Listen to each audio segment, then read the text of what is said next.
Hello everyone, welcome to SwitchUp as we have another review for you today of a game called Irisfall.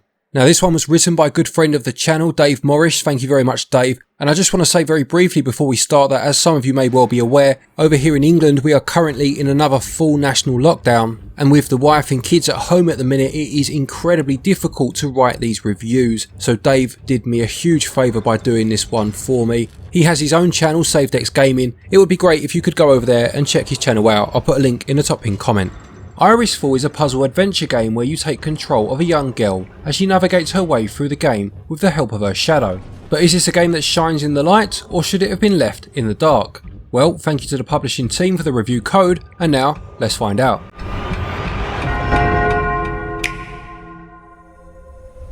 The core mechanic of this game is in its puzzle solving. The most prominent types of puzzles are ones where you have to switch between human and shadow, although when looking at the game's description it emphasises this element to the point where I was expecting it to be the sole focus. However, there are a variety of different puzzles found here too.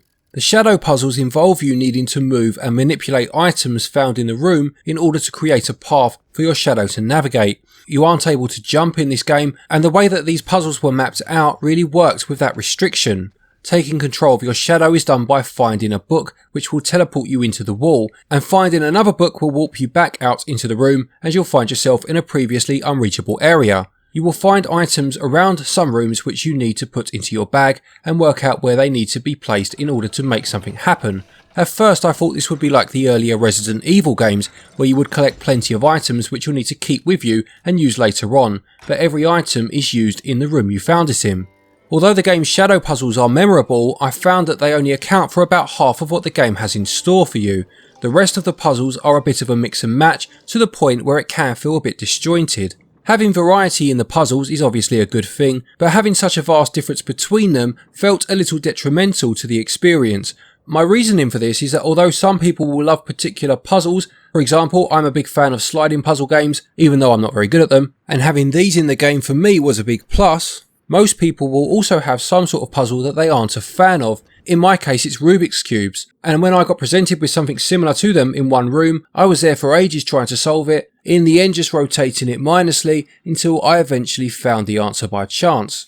Although there are plenty of times where the environment would give you hints as to what it is you need to do, such as a picture on the wall indicating how something needs to be positioned, I felt that this game would be better suited sticking to its strongest element. To reference another shadow-based puzzle game, A Shady Part of Me, that game had shadow-based puzzles and it stuck with them throughout the whole game, constantly throwing new ideas at you to keep things from going stale while sticking to that same theme. It's a shame that this game keeps changing things up so often, as my first reaction to a lot of rooms wasn't, how do I solve this puzzle? It was, what kind of puzzle is this? You control Iris with either the D-pad or the analog stick. The A and the X buttons are for interacting with items when prompted, and the Y button is to look into your bag. You can also switch to touchscreen controls where you just need to tap on the screen to interact with things, although when on the touchscreen setting you move Iris by swiping on the bottom left of the touchscreen as if there was an invisible D-pad there. It is a bit odd that you can't choose to have the touchscreen and buttons activated at the same time, as pressing on the screen does work well for interactions but really doesn't feel right for movement. Seeing that you're mostly moving in a 3D space, it is more comfortable to use the analog stick over the D-pad, but when it comes to selecting objects, the analog control was very sensitive, and just a slight movement would make the cursor move across several times when I only wanted to move it once. I found myself having to constantly switch between the analog stick and the D-pad in these cases. Overall, the gameplay works well, the puzzles were engaging for the most part, and the shadow-based ones really were the highlight. It's just a shame they didn't go all in with them. It scores 14 out of 20. Controls are basic with few buttons needed to be used, but too often it got frustrating selecting the wrong items due to the cursor overshooting, and it's a shame that they weren't that bit tighter. They scored 12 out of 20. Irisfall's art style puts me in mind of a graphic novel, with the locations and backgrounds looking like something you would see on the page. The cutscenes are made of static images which very cleverly give off the illusion of movement through fast transitions and panning. It uses a mostly monochrome colour scheme with yellows and browns, which adds to the eye-catching element of the game. The camera is at a fixed point in each room, although it will turn to follow your progress. When setting up a path for your shadow, the camera placement did become a hindrance at a late stage of the game, which I will not show, where it looked like the path was clear, but when I switched to the shadow, the camera zoomed in to show that it wasn't actually correct. The lighting effects were very good too, which enhanced the gameplay as well as the visuals, as some puzzles take advantage of them, such as placing objects close to the light in order to make them bigger in the shadow. In terms of the audio, at times the music is quite ethereal, with charming and delicate music box sounds that fit very well with the child heroine of the game. There were times, however, where the music would take a more sinister turn and created the appropriate atmosphere for these darker points. I think it's safe to say that both visuals and audio are the high points of the game, with visuals scoring 18 out of 20. I really like the music and sound and found it in keeping with the overall tone of the game, and they also score 18 out of 20.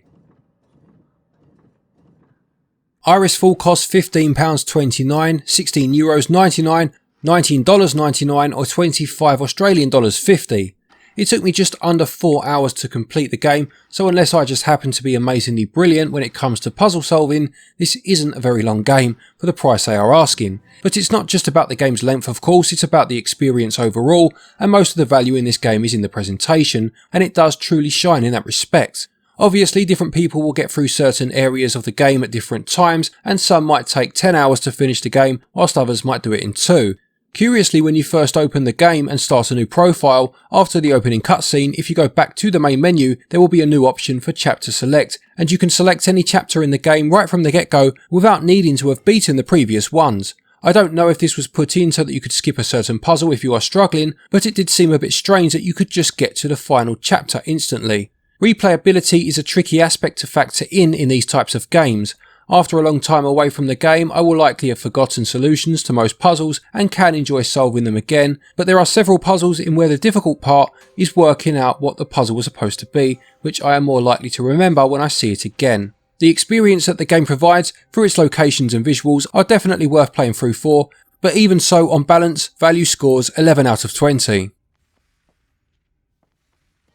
To conclude, Iris Fall is a puzzle game that gives you plenty of variety in the challenge, and it's a beautifully presented experience. It does have its shortcomings in terms of the controls and the inconsistency between puzzles. The shadow mechanics work so well and were by far the strongest aspects of the game, and it really is a shame that the whole game didn't focus on them, as the other puzzle types, although good, for the most part made the overall experience feel a bit disjointed. It's worth playing through for the experience and the wonderful presentation, and there are some genuinely clever moments when it comes to the puzzles it contains. But given how short the game is, I would definitely recommend waiting until Iris falls in price.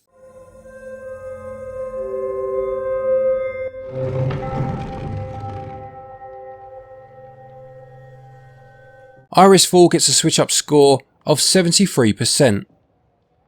Thank you everybody for watching. I hope you enjoyed that review. Please do remember to leave a like if you did. Another big thank you to Dave for writing this one for us. He really did help me out with this one. Again, a link to his channel will be in the top pinned comment. Please do stop by and say hello. That would be wonderful. A quick thank you to our Patreons as always for your continued support, and to each and every one of you for watching our videos. Take care, stay safe, and until next time, happy gaming.